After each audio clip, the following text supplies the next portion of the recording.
Guys, welcome back to my YouTube channel, and you are watching The Nerdy Grail. Now, this is a video that has been long in the making. I've been having a think about this for a while.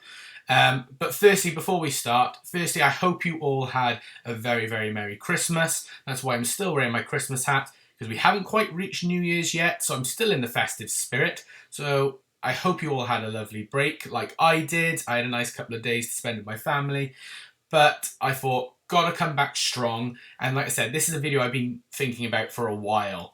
What video am I talking about? Well, over the course of this year, me and my fiance, we saw many, many films in the cinema. Not quite as many as we normally do, but we did see a fair few.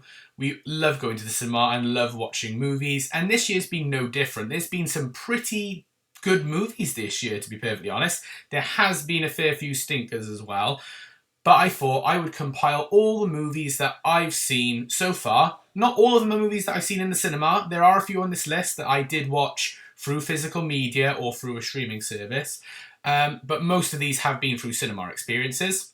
So I decided I'm going to rank all the movies that I saw in 2024 from worst to best in my own personal opinion. And that is the important part of this video, is it is my personal opinion. There might be a film on this list that you think should be way higher on the list, or it should be way lower on the list. And that is perfectly fine, just as long as we are respectful of our own opinions. There is going to be a wide mix of films on this list as well, because I don't really have a favourite genre, shall we say, of movie. I love all sorts of movies. From anything, superheroes, action, comedy. Yes, even though I say it time and time again on this channel that horror is not my favourite, there is a few horror movies on this list. So let's just sit back, relax. I do have a cup of tea for this video because it's going to be a long one. I've got 21 movies to discuss with you. So let's waste no more time and we're going to jump straight into this list. So we've got 21 movies on this list. So we're going to be starting with the worst. So the worst movie that I saw personally in 2021 is Madame Web. And I don't think that comes as a surprise to anyone. Madame Web was a little bit of a train wreck, from the advertising to the movie itself. The promotion for the movie was terrible, and it just was a lie to us as well.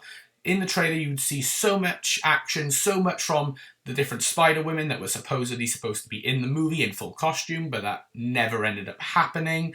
It was just awful, from the villain being pretty much dubbed over the entire time. It was laughable.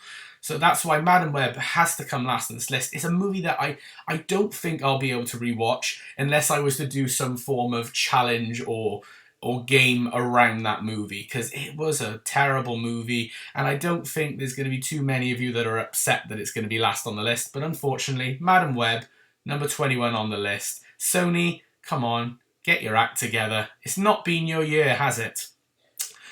Number 20 on this list as well is another one that I was really, really disappointed by, especially since the first movie that came out in 2019 was an absolute triumph. What am I talking about? I'm talking about DC's Joker 2. Now, oh my goodness, my fiance did actually not mind this film. But for me, it was awful. The fact that they changed it to a full-on musical just really, really let me down. It was awful. It wasn't just the fact that it was a musical, it was the pacing.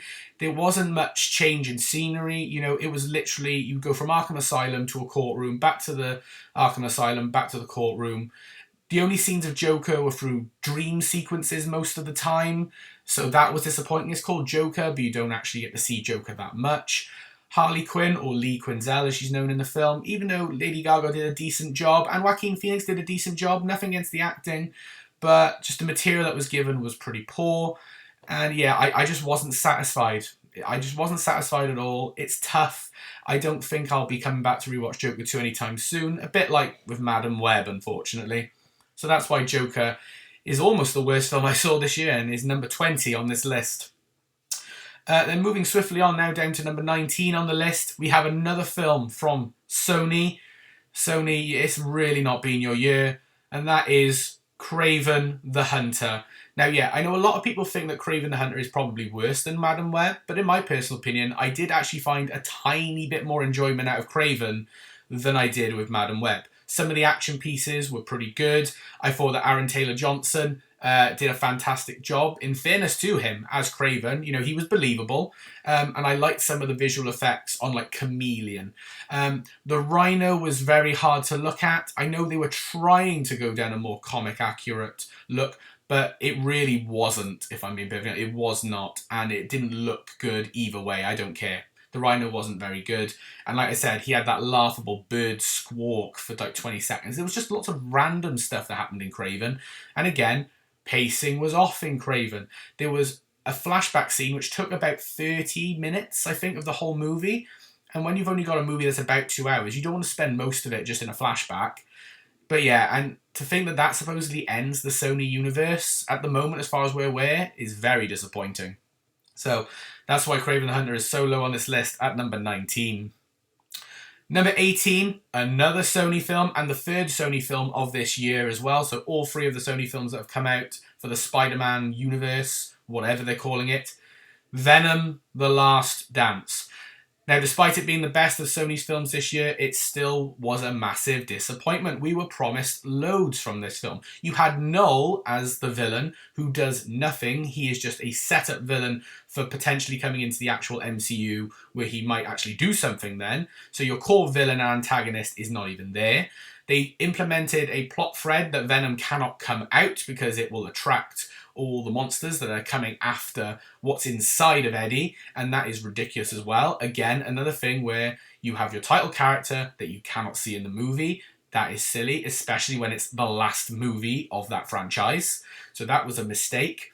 There was characters in there like Mrs. Chen, which even though I liked Mrs. Chen in the film, she was wasted. There was characters that were set up in the previous movie, like where the police chief who was going to become Toxin didn't end up becoming Toxin, and he was just killed off in a silly way. It was stupid.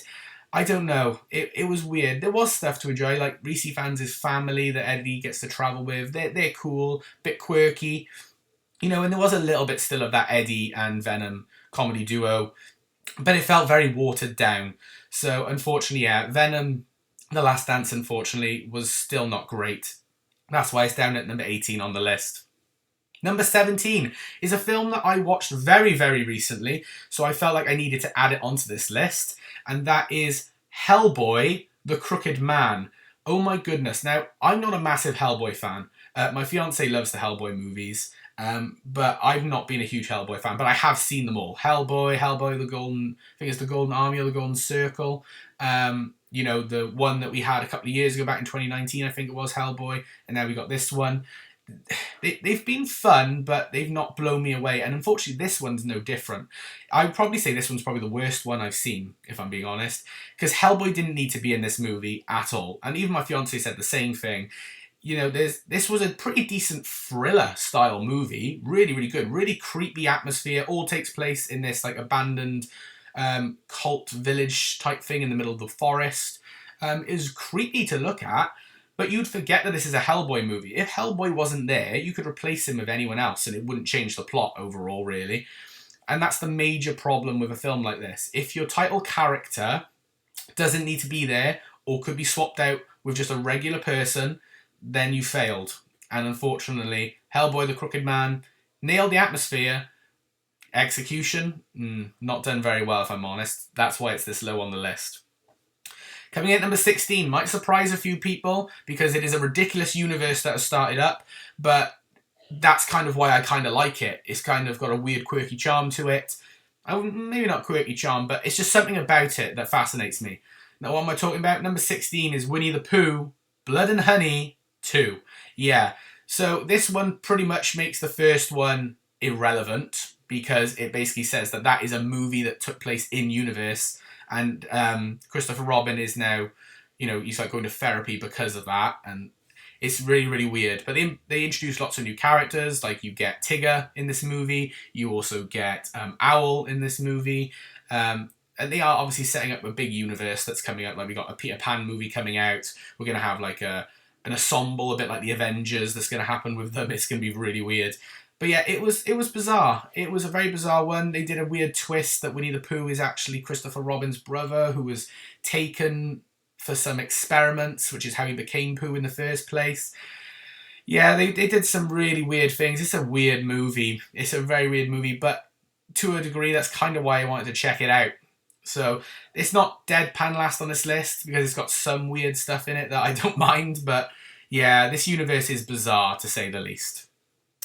Coming at number 15 is Ghostbusters Frozen Empire. So this is another case of trying to get you with nostalgia. Bring back the original cast, mix them with the current new cast, and see if it works. It worked kind of in Afterlife for a brief moment, just because it was nice to see the old ones back. In this one, didn't really work as well. It sort of made the new cast feel more irrelevant, and even the old cast didn't really do a lot. Like Bill Murray, I forgot he was there, if I'm being honest, and that was a shame. That was a real shame. The threat in the trailers, it made it look really threatening, freezing the world, freezing all of New York. It looked really terrifying. But in this one, it just didn't work well on the screen. And I just didn't click with this movie at all. I don't know if they're going to continue the Ghostbusters franchise or not. I'm unsure. If they do, can we just focus on the new cast maybe, or I don't know, come back together and work something out, because it's just not working as well. There's some fun moments in this movie, and visually it is quite stunning to look at still. I'm quite impressed with some of the things they're able to do with the Ghostbusters, but yeah, overall it was a little bit of a shame. Number 14 was an interesting one. This is one I also didn't see in the cinema, a bit like Blood and Honey 2 and Crooked Man. I saw this at home with my family. It was Back to Black, which is like a documentary drama about the life of Amy Winehouse, which was really, really interesting. I must admit, I'm not usually one for these sort of documentaries or dramas about the lives of famous people or true story films. They're not really my cup of tea, but I must admit this one was pretty entertaining, keep me engaged from start to finish, and I think it's an interesting watch. And I think whether you're a fan of Amy Winehouse or not, I think you'll have a good time overall. It was a really interesting film. So I got to give credit where credit's due. You did entertain me. Even though it's not my cup of tea, it did end up being partly my cup of tea, which I was quite surprised with. So well done. That is a tick, a little bit of a positive from there. Then at number 13, we've got Bad Boys 4, or Bad Boys, Ride or Die. Yeah, this franchise has been a quirky, fun one for me. I have enjoyed the Bad Boys films. These boys are just legendary together. I can't criticize them at all. They are great. They do work well with each other. The action is brilliant, and for the most part, the pacing in these films is very, very solid. However, I feel now we are starting to get to a point now where they're sort of milking it just a tiny bit. Because the fourth one was a little bit more of a drag than the other ones, if I'm being perfectly honest. It was alright, don't get me wrong, I was still entertained, that's why it's getting higher on the list. But I think maybe it might be time to give the Bad Boys a rest, if I'm being perfectly honest. Nothing against the franchise, I just think now we've got to a fourth movie, now's the time possibly to give it a rest. But there, at number 13 is Bad Boys. From here on out, I think that the movies are all decent at least. They are easy for me to just sit back and watch, to a degree. So we're getting to number 12 now, which is Moana 2, the sequel to 2016's Moana. I loved the original Moana. I thought the songs were great, visually it was great, the pacing was good, the plot was pretty decent, and the concept for the film was very, very good. And a pretty decent cast as well, to be fair. However, the second one, the reason it's this low is because it sort of felt like a bit of a watered down version of the original. Like, the songs were still good, but they didn't grab me as much as the original. The visuals were the only thing that was still solid, if not better, if I'm honest. They were really, really good. But the problem with this movie is it is such a setup movie for a future TV series or the next movie, because they've got a cliffhanger, they've got a post-credit scene. So they are definitely trying to set something up for the future. And the problem is, if that doesn't come to be, then it makes this movie feel a bit more irrelevant. It was an interesting movie, though. I was still engaged, because, it's Moana, and I like Moana. But yeah, it just wasn't as good as the original. That's what I'll say about it. Just wasn't as good as the original. It was decent, but not as good. unfortunately. And that's been the case with a lot of sequels nowadays. But not all sequels, though. Speaking of sequels, coming in straight away then at number 11, we've got another sequel for another animated franchise, which possibly, a bit like Bad Boys, has now reached the fourth one. Now might be time to let it rest, because it's not just had 4 movies, it's also had spin-offs and side series as well. What am I talking about? I'm talking about Despicable Me 4. Yeah, good old Steve Carell just keeps coming back for more and more of these. You know, we thought that once we had the trilogy, and then we had the Minions movie in between as well, that was going to be it. But then we had the Minions: The Rise of Gru, and now we've got Despicable Me 4. Look, these movies are fun. It was again another fun movie, but again, like the ones that came before it, I felt like it's starting to get watered down because they're starting to run out of ideas a little bit. Like the main villain was played by Will Ferrell. I got nothing against Will Ferrell, but I just felt like he was the weakest of the villains in my opinion. The fact that Gru's now got a baby but he's still got the 3 daughters who aren't aging is really weird now. That needs to change. You need to age up these girls because he can't have a new baby who ends up being the same age as those girls. They need to age up now, otherwise it's becoming weird. The super-powered minions, who were basically like trying to do like the Avengers style with them, like they're just trying to ride off the hype of the DC and Marvel universes at that point, and it's like, it was an interesting idea. I don't think they really needed to go there, but it's always a gimmick with these minions. Like when we had the purple minions in Minions 2 and stuff like that. I don't know. I think they're just trying to milk this franchise a bit now as well. It was still a fun movie though, and I love all the characters. I would be gutted if this franchise did end, but I would be lying if I said there does need to be some give or take here. But now, coming into the top 10, my top 10 movies of the year, and you'll find some of these picks interesting. Coming in at number 10, we've got Paddington in Peru. I love the Paddington franchise. I love all 3 of the movies so far. Paddington 1, amazing. Paddington 2 is probably actually my favourite. I love that. Paddington going to prison is just a hilarious idea. Hilarious concept. And then Paddington in Peru, where you get a lot of origin story for Paddington in this film. You know, you get to find out where he comes from. You get to see more of Aunt Lucy again. I love Aunt Lucy.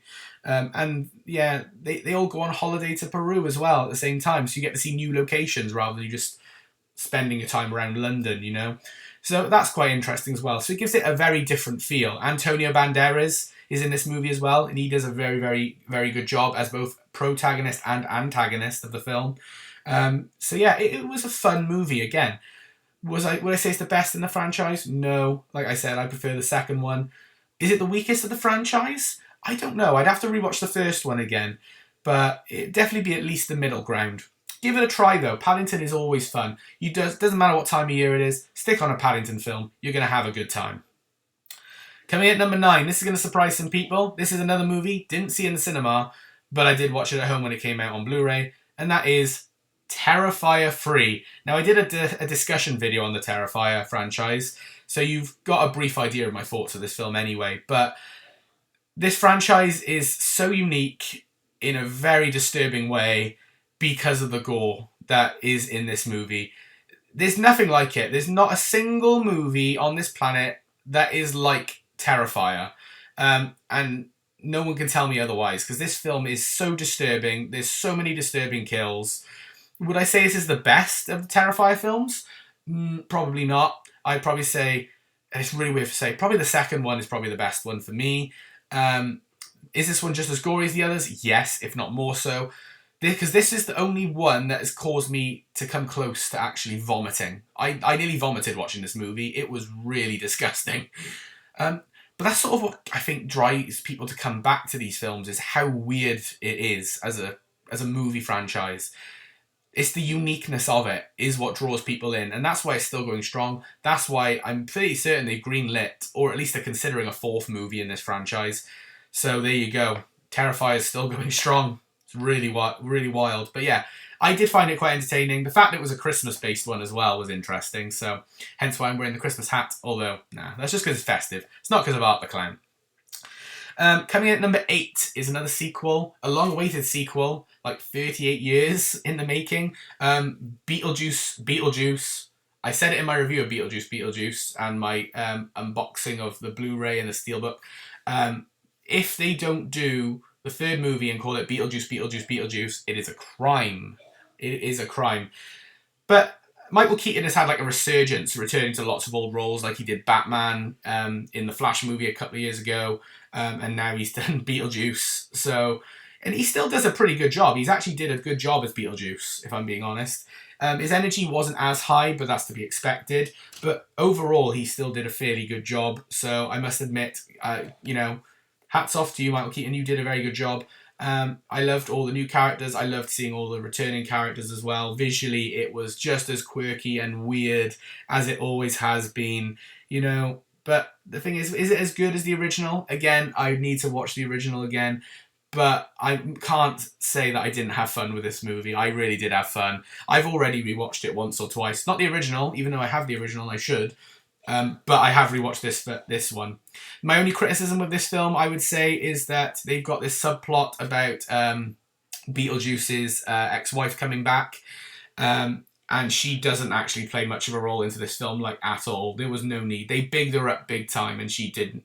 You could have taken her out, if I'm honest. I think you could have taken her out, and this film would have survived just fine without her. So that was a bit unfortunate, but hey-ho.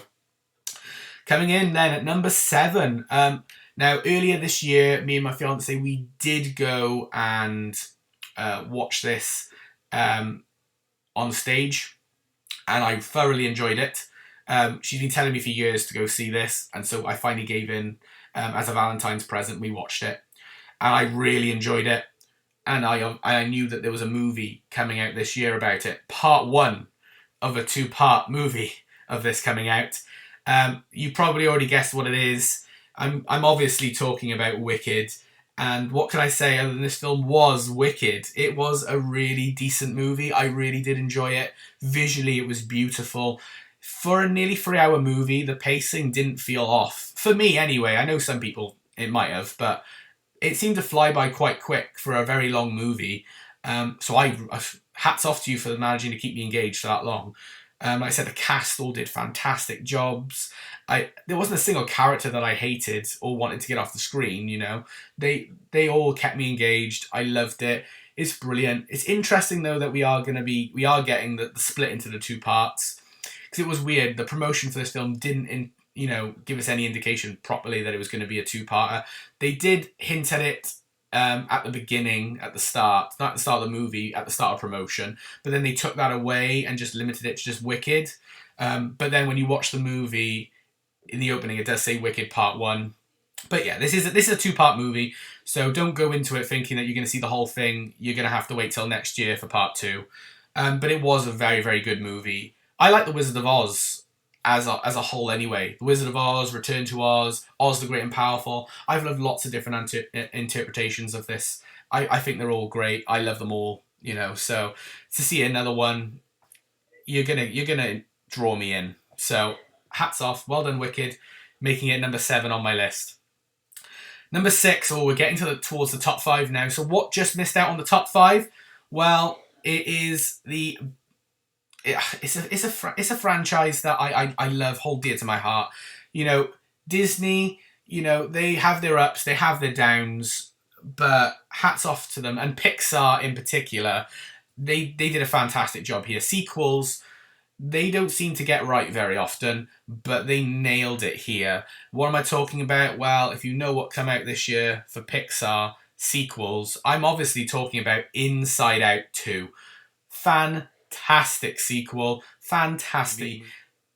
Just as good, if not better, than the original, in my opinion. I love the new emotions of embarrassment, envy, ennui, and in particular, anxiety was fantastic. It still feels weird to say that I love anxiety, but I'm talking about the character, obviously. It was a great plot, great pacing, great look into the mind of now Riley, who has grown up. She's going through, proper teen years now, and, is starting to, fall in love, starting to want to be seen as part of a clique, get in with the popular girls, but she still has her old nerdy friends that she's unsure whether she'll stay with.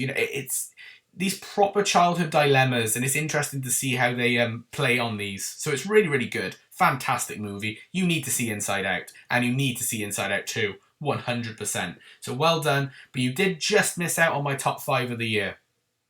But just making it into the top 5, and that originally this was higher on the list, but I've seen more films, and I've unfortunately had to reevaluate and knock this back. And if anyone who knows me, especially my fiance, you will know I'm a massive fan of some kaiju movies. There's one kaiju in particular I love, hold dear to me. I've got lots of toys, lots of movies of this. I still need to watch one film in particular. I haven't got around to it yet, but I will.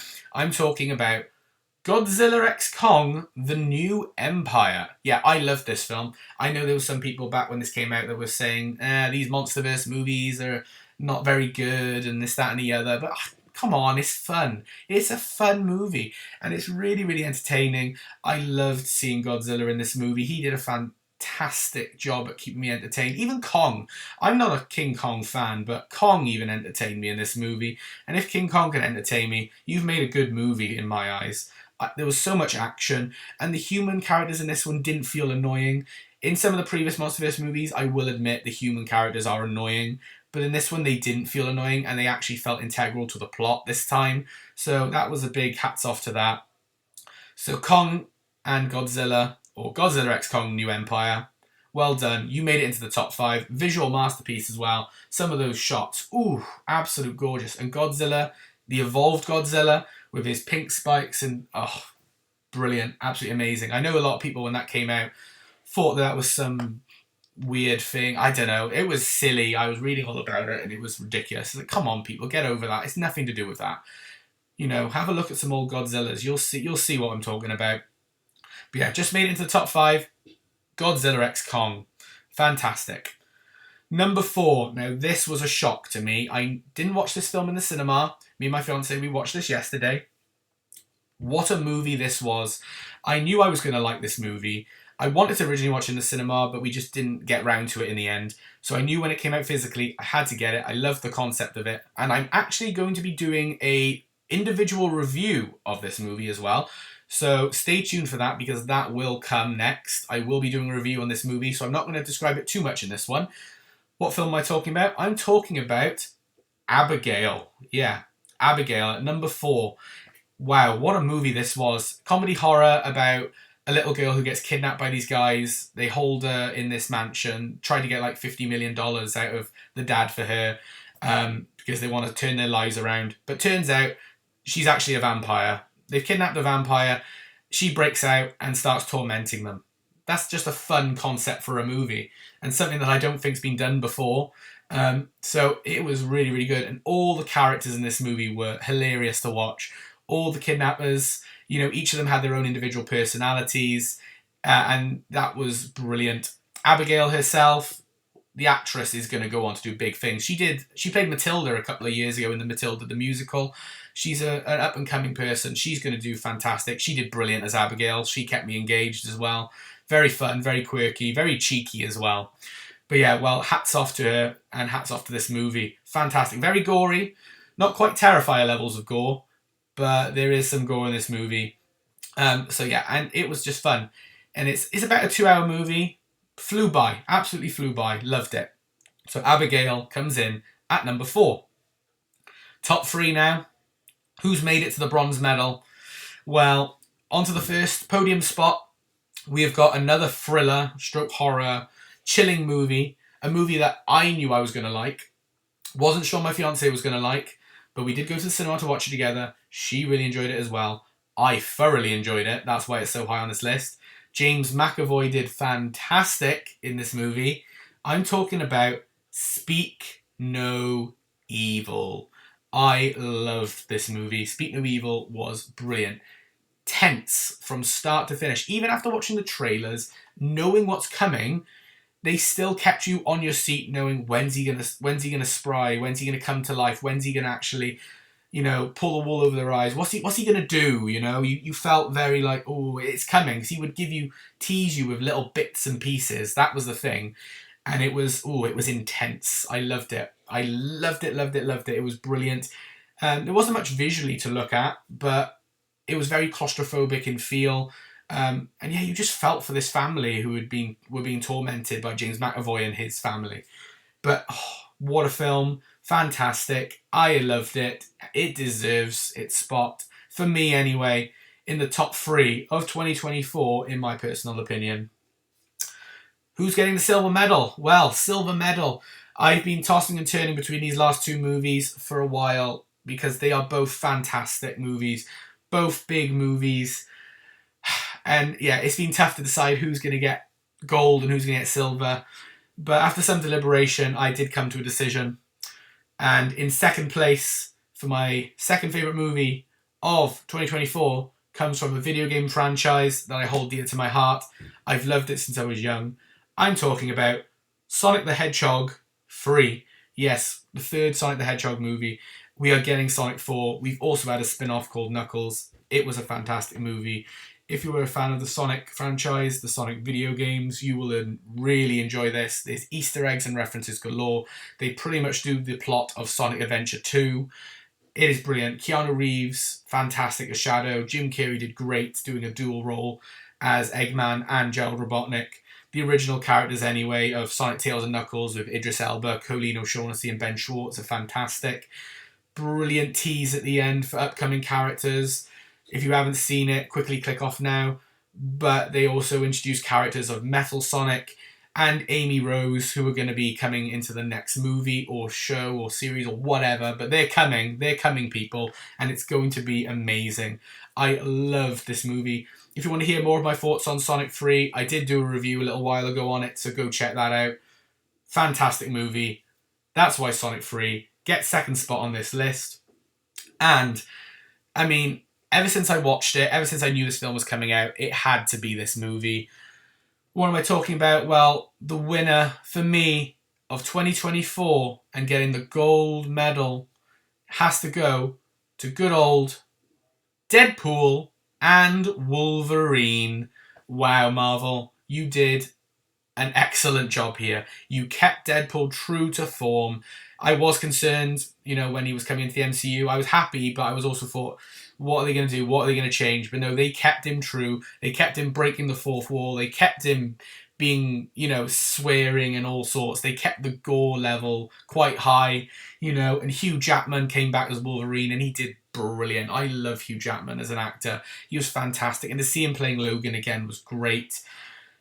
All the references to previous Fox franchises in terms of their superhero stuff. Like you had Elektra in this movie. You had Chris Evans come back as Johnny Blaze, the Human Torch.